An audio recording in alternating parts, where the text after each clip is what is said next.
Man feels something hitting his leg in the lake, thought it was a fish but later finds out something disturbing. A sudden sensation passed through his leg while swimming in his favorite lake. Angelo initially thought it was just a fish, but he was mistaken. He looked closer, and it appeared to be some floating algae in the water at first. Angelo realized he was looking at neither a fish nor algae. Angelo Mondragon, a regular plumber, and loving father, decided to take his family to a beautiful lake near their town of Rosewood for a weekend getaway. It was a way for them to relax and get away from the stresses of their daily lives. The lake was a popular destination for those looking to cool off in the hot July heat. Something strange occurred at the lake a long time ago. A child went missing while swimming, and despite extensive searching, they were never found. This led people to believe the lake was cursed. Angelo, who had lived in Rosewood his entire life, witnessed the chaos caused by the tragedy. But he ignored the lake's warnings and the rumors. Angelo arrived at the lake with his children, excited for a fun day. He decided to cool off in the water. As he entered the lake, his joy quickly turned to discomfort as the water temperature rose. Angelo, alone in the deeper part of the lake, looked back at his children, who were playing safely near the shore. He noticed a crowd gathered there, seeking relief from the heat. But, unlike everyone else at the lake that day, Angelo's experience took a disturbing turn. After about 15 minutes, Angelo was still floating in the beautiful blue water, enjoying a peaceful time. Then, unexpectedly, he felt something touch his leg. At first, he didn't pay much attention to it.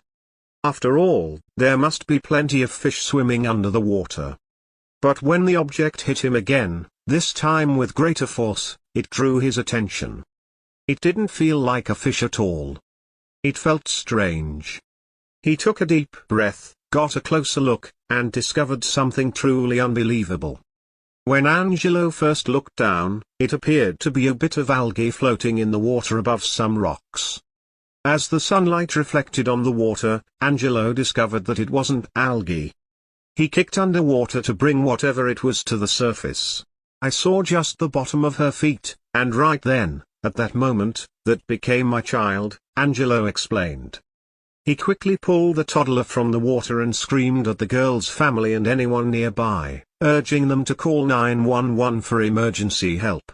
I grabbed her weak body and carried it to the shore, he explained. When he arrived at the lake's edge, he was met by a paramedic who immediately took the girl to the hospital. Citoli Hernandez, 3 years old, had been swimming in the lake before her accident. Her lungs were filled with fluid, and doctors were concerned about how long her brain had been without oxygen. Although Angelo had rescued her, no one knew how long she had been drowned. Emma Hernandez received a call that her daughter's body had been discovered underwater. She rushed over to her side. Angelo's quick thinking had saved Hernandez's daughter. Citoli's health is good, according to the doctor. Hernandez thanked Angelo for saving her daughter's life.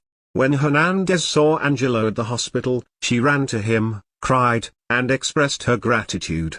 She couldn't find enough words to thank him. They both knew how things could have gone wrong if Angelo hadn't been there. Emma informed Angelo that someone was waiting for him, and that person was Citoli. Angelo couldn't wait to see her, and when he did, he was overjoyed to see her sitting up and speaking. He said, "She's part of our family now. You guys are part of our family now." In an interview with USA Today, Angelo expressed his gratitude for being in the right place at the right time.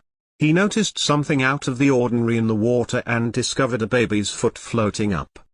When he saw this, he immediately took responsibility for the child's safety and referred to her as his baby. The Hernandez family was fortunate to have Angelo present that day, and he saved the toddler from a potentially fatal incident. Angelo realized how easily toddlers may get drowned in water, which is frightening. According to the CDC, approximately 10 toddlers drown in the United States every day. Angelo got the idea to take action and collaborate with local businesses and residents to collect life vests for young children at beaches. Angelo believed that if the baby had been wearing a life vest, the outcome might have been different. His goal is to make a difference and prevent such incidents from occurring. Angelo's visit to the lake that day was his first, and luckily, there were 2 off-duty nurses present on the beach. They, along with Angelo, managed to save the baby while waiting for emergency services to arrive. The timing and circumstances were perfect, allowing the young girl to survive. Fire Chief Herb Brady acknowledged the crucial role played by these bystanders, highlighting that the girl would not have had a chance without their help. Another stroke of luck occurred when Tabitha and Thomas Lang, an emergency room nurse and an air nurse, unexpectedly decided to change their plans and go paddleboarding on Windsor Lake. They heard screams and rushed into action without hesitation. Tabitha stated that it was their duty to assist, and they worked instinctively together. Other bystanders managed the crowd and cleared space for emergency personnel while they performed CPR on the child. Sitoli began breathing on her own just before the ambulance arrived. The medical team rushed her to the ambulance. Tabitha believed it was a fortunate coincidence that everyone was present to assist the little girl. Without someone finding her and pulling her out of the water, the outcome could have been much worse.